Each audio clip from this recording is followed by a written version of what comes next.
Okay. That way, if anybody wants a recording of what we discussed, I have it. Okay, perfect. Okay, well, welcome everyone to the Fashion Industry for Sustainability official kickoff meeting. Thank you for everyone that is joining and for everyone that's watching later. Hello, and thank you for your participation. We'll try to keep this quick as we know everyone's busy, but at the same time, it's important that everyone does give some attention to this. Otherwise, it's not going to go anywhere. And we all signed up at some point, to make an impact, and that's why we're here. So one of the things that we just wanted to get out of the way is to understand what is everyone here for. Sustainability means different things to different people, and I think it's important. Before I get too far, my name is Joseph. I'm one of your team members, and the other two leadership team members are Anne and Jackie. Um, and we just really wanted to understand what everyone feels like sustainability is to them and what their goals are. So if you don't have a chance to share in this meeting, feel free to add it to the chat on our Grapevine thread. We would love to hear from you because I think it's going to help us better understand how this group is going to, move and fund and make an impact on different types of projects moving forwards. So with that in mind, Anne or Jackie, feel free to share what sustainability is to you, and anyone who is only checking in on the chats, feel free to answer that question for yourself as well and share it with the group. Go ahead, Jackie. For me, it's for years, actually a lot over 20 years, but I've just seen so much waste, and I still see it to this day, and I don't see it changing in the companies that I've worked for. There's excessive sampling that happens, and honestly, they get, sometimes there's sample sales, but they a lot of times just literally go in a giveaway bin, and it's not necessary that they were even made to begin with, and it's so many, it's unbelievable to me how much is wasted in just that process. So that's something that I feel I can have an impact on in my position. And what I do is that I can try to reduce sampling, wherever possible. And it's a lot of places. It's within fitting, and a lot of repeated blocks that we use will see a new fit sample, and it's absolutely not necessary when it's a factory that's produced, that style before. They same vendor, same factory, same fabric. The only difference is like the print. And, with using things like 3D or just even swatches, I mean, we need to get better about caring enough to be able to visualize and learning to visualize. If we can't, there's other ways to do it than having to physically see a sample every time for every little thing. So that's what I want to do at the company I'm at now, is try to really reinforce that we don't need all these samples. I mean, there's probably at least 50 extra samples a week that I see that are just not necessary, and that really adds up, and adds up fast. And we're just one company, Right. So a lot of accounts, we have large accounts, but just so much unnecessary sampling happening. It's hard to see, and when it's in your face like that, all the other companies and how many other samples there are and how much gets wasted. And it's not just wasted, it's resources, but it's also somebody's time who's making it, that they could put that into finding a better way to proceed, a better way, a more sustainable way, instead of physically taking that time to make sure that sample gets made properly, put that effort into how can we not do this sample, like more thoughts and more grouping together and helping people understand, spreading the word about sustainability and why it's important, and how can we make it happen, just increasing that conversation. But the time is just churning and burning and just making samples without really thinking about it. And that's what I want to be able to do, and I feel like that's something I can have an impact on, at least in my position. So yeah, I love it. Mm-hmm. Thank you for sharing. That was awesome.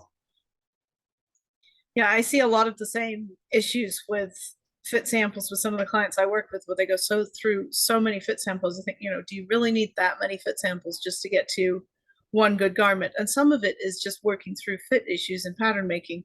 And, that's one thing I'm working with is, working in software solutions to work with, potentially made to measure solutions so that we're producing less. And, if we're wearing made to measure garments or garments that fit better in the first place, we'll be buying less and wasting less on that front. The other thing that, I see so much waste of fabric at the beginning of production because it's, the markers when we cut out fabric aren't easy to do.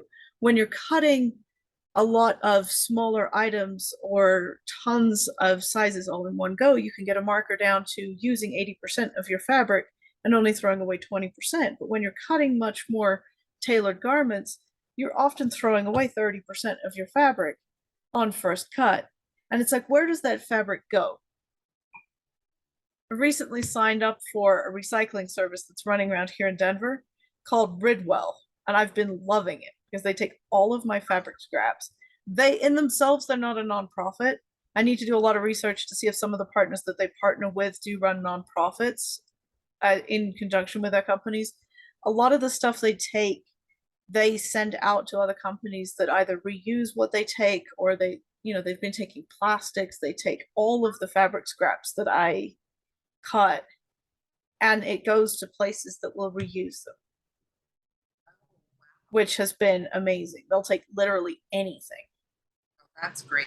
Which has been amazing. So I love knowing that a lot of the scraps that I'm creating now goes to be used in other products. So I'm not sure if it's in carpeting or furniture or somewhere, but it's getting used in another industry. So I love that it's not just going in my trash bag and straight in the landfill. Mm-hmm. Nice. And that's another portion of sustainability, is helping that cycle where maybe we can't always reduce the waste on the front end of what we do. But if we can help the companies that take what we can't save to the next step to be used in another product, that also helps. Right. So it's nice to see that you're kind of already active in some sustainable solutions and trying looking for to, more. keep that chain going. Mm-hmm. Because we can't always win 100% in what we do. So it's that waste that we create on our end. It's like, well, where does that waste go? Mm-hmm. Glad you mentioned that about the fabric because we get a lot of fabric headers that are pretty sizable, half yard to a yard cuts, and there's hundreds and hundreds and hundreds. Yeah, and if you're printing, you've got tons of those headers. Yeah. So I'll look into a resource here that maybe can do that. Hopefully there's something. I love it. Thank you, Anne, for sharing that, and Jackie. And I mean, that kind of leads into my understanding, like, what is sustainability? And at the end of the day, are we operating within a balance of our natural environment? And if we're not sustainable, we're going to consume ourselves, or something, something bad will only happen. That's the only consequence. Or are we operating in balance with our harmony, giving the planet time to regenerate resources, having animal habitats flourishing, through the whole supply chain? And that's obviously like a huge issue, but that's the balance for me. And so that's made up of millions of different micro businesses and individuals and big corporations all interacting in the system. And like Anne and Jackie, you both talked about, different parts of the system that can be improved through more intelligent uses, more efficient cycles, less waste, more intelligent, less harmful toxins and chemicals used. Like there's a whole bunch of stuff that can be improved. So for me, it's just like, how can we contribute to, right now, my understanding based on the research is that we're not operating sustainably as a global industry. If things continue the way they are, they can't continue. So with that understanding, how can we contribute to the transformation of something that is sustainable on a macro level? And this group, I think, is an awesome opportunity for us to find all kinds of different niches, different parts of that process that we can help to improve and help to contribute to a sustainable balance overall. Mm-hmm. And another thing you make me think of, Joseph, is that, when we're talking about on a, sort of more local level, another thing I've been working in is training, helping develop training programs for local seamstress labor. I know a lot of companies have been trying to bring factory labor back into this country. And that's one thing I've been working on with the Association of Sewing Design Professionals is building apprenticeships so that we can train more people in this country in sewing labor. So that, Right. you know, and I know that would also help reduce the amount of time we're shipping products back and forth overseas. If we can bring back some of the sewing that happens here, it helps with the time we spend shipping products back and forth because we won't need to send as much back and forth. Right. And part of improving the sustainability is improving the livelihood of the humans that are involved in the process and making sure, you know, they're treated Absolutely. fairly along the way as well. So that's a whole nother, you know, really important side of how can we contribute to just overall betterment of all aspects of it. So thank you guys for sharing so much. Did anyone else want to contribute at this point, or would we like to move on? Okay, we'll move on. So for those of you familiar with Grapevines, and the way it was expressed to us was the structure of how we will go about having an impact is that people can nominate different nonprofits from a list of nonprofits, and we'll share that list with you guys in an email following this meeting. You can go and browse and search for any company on that list is qualified for us to invest in. And basically, it says that anyone can nominate something, and then at some point we do a random draw of 3 nonprofits, and then the people that nominated those nonprofits have an opportunity to present them at a meeting, and then we as a group will vote on which one we want to support. Our leadership group is okay with that, but we also were thinking of an alternative method that we think might help people be more engaged in the process. And we were thinking that, you know, anyone who feels passionate about a cause should have an opportunity to present their nonprofit. So we were thinking, if everyone's okay with it, we could structure it as everyone is welcome to nominate their nonprofit. And then we'll have a day where anyone who has nominated one that feels really strongly about it and would like to present will have an opportunity to do so. After that, those presentations of anyone who wants to, you know, present, we'll vote as a group on the top 3, and then we'll have one final presentation day where those top 3 will be able to present once more, maybe some more detail about it. And I think that'll give people an opportunity to do some research themselves into those areas. If maybe it's something new to them, they'll have an opportunity to do a little bit more research on those top 3 or those areas and see who it is they want to support with more of an educated, informed decision. So what we'll probably do to decide that is we'll create a poll on the Grapevine network and we'll share it with everyone in terms of how you guys want to structure the voting process. And whatever we decide as a group, that's what we'll go with. And we'll reach out to you guys again, probably through email with specific dates on when voting needs to be done. And that probably leads us to our next agenda is when is voting supposed to be done and when are donations supposed to be in? And I'm going to get Anne, if you could please help us understand this group that we're in. All right, so this donation cycle we're currently in has 52 days left to go. So that's about a month and a half, or month and 20 days.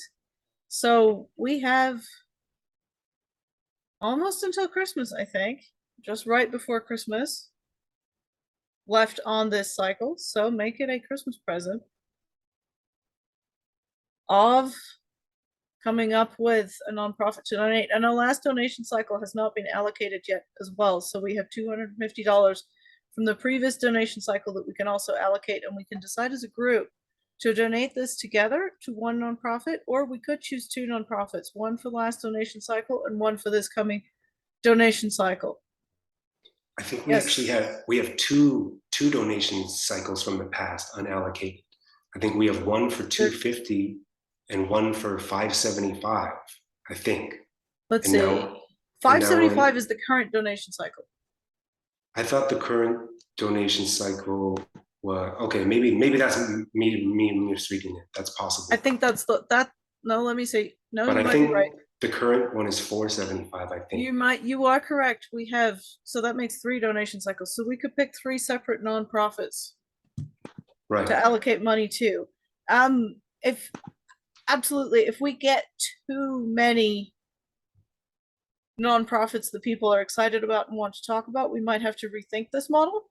But I don't think with the number of people we have in the group we'll get to that point. So if everybody wants to educate us on the different nonprofits they are passionate about, go for it. We would love to learn about all these different areas of sustainability and how we can promote the fashion industry to be more sustainable. We are so used to buying cheap garments and to throwing those cheap garments out so fast. And, you know, $25 is the lowest amount for a subscription for 1 quarter. Will you notice the $25 if you subscribe to Grapevine? If it's 4 times a year, I mean, I don't. Quite honestly, it comes out of my account and I think, when will that happen again? Oh, not for 3 months. Okay, that didn't bother me. Maybe I should up my donation. I probably should. You can also, if you're not ready to subscribe yet, you can also put in one-time donations every quarter, however much you want to donate.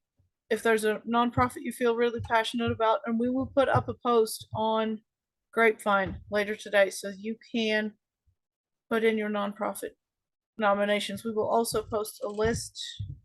Joseph, can you put that list up for everybody to go through? Yes, let me locate it. So we will post a list of the nonprofits you can all take a look at so that we have something makes it easier for you guys to find those nonprofits. And we all encourage you, tell us what you're passionate about. Tell us why you joined this group. Why do you think it makes a difference? I mean, there's always a reason why sustainability should be important.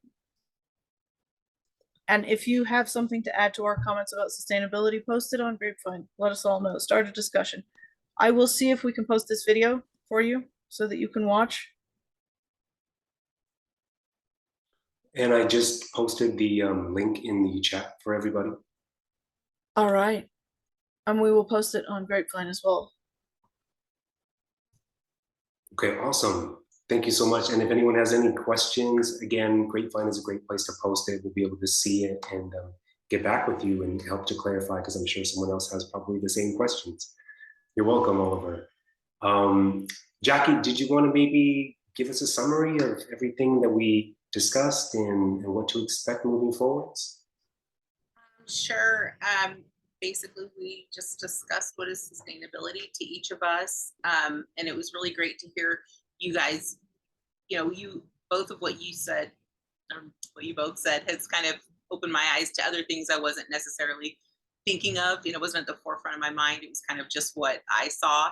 But it's bigger than that. And it's nice to hear other people's perspectives, to be able to kind of remind myself of the other elements, such as the fabric waste from, remnants and cuttings, from samples and things like that. And then carbon footprint from shipments overseas and reminding us about cheaper clothing and less of that. That was nice to hear both of people's perspectives. But anyway, we listened to everyone's perspective on that. We talked about voting preferences.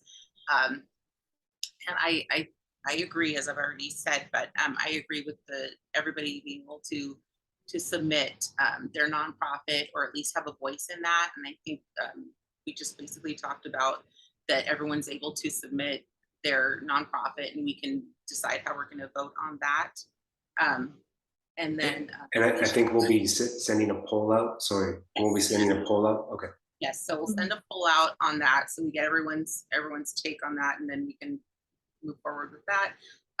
Donation cycles, I wasn't even aware myself of exactly how it was working. So thank you, Anne. I will be upping my donation also. And knowing that there's a one-time available donation, I'll actually be recruiting more people, because I think I have a hard time getting people to join because they think of a commitment that's recurring and they might forget about it and they don't really want to, or they're kind of iffy.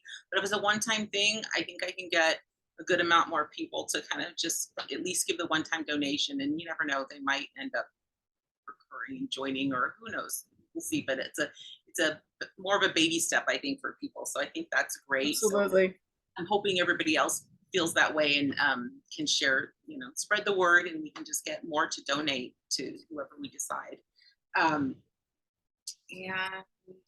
what was, I think that was it, right, guys? Sorry, speaking is not my forte. Yes. I think that covers it, and we're learning as we go. So when we have 2 cycles that we need to decide on a nonprofit to donate the money for, and we have a 3rd cycle currently in motion that ends just before Christmas. Yeah, and so I guess depending on how many things get nominated or what the poll comes out with is whether we'll decide to split it up or kind of join it, right? Absolutely. Okay, and I did see that we lost a couple members between the first meeting and now, so we can end. I think the more active we become as a group, the better things will get. I agree. So Jackie, that was wonderful. You're a great speaker. So thank you for that. Thanks for making me do it, because practice will help, I guess. Absolutely. That's like I said, we're working and getting better while we're here too. And thank you for clarifying things for those of us that don't understand right away. Really appreciate your guidance. So moving forwards, I think one of the things we'll do is we'll share the poll, get people's thoughts on presentations. Just as an idea, depending on how many submissions we get, we could just pick top 3 and then fund all of those top 3, one with the first cycle, one with the second cycle, and one with the 3rd cycle. So we could just play it by ear and see. But what we'll probably do is we'll send everyone out an email. We'll include that link to all of the charities or all of the nonprofits that you can choose from, so you can start to get an idea of which nonprofits you're passionate about that you would like to see funding. And then we'll pick a date for when we have our next meeting, which will probably be a good opportunity to have people present their nonprofits, and we'll go from there. So if anyone else has any questions or comments, feel free to share. Otherwise, we'll be checking the platform anytime anyone posts anything. And I totally agree with Anne. I think we just put good energy in, and if we can bring more people on, awesome. If anyone's listening to this and wants to bring more people on, the more people we have, the more cash we have, the bigger an impact we have. And that is really what it's all about. So thank you for everyone for your support. Thank you for joining, Oliver. Yes, Oliver, All right. thank you. Hopefully we'll see more people next time. Yeah. Yes. Thank you so much. Thank you, everyone.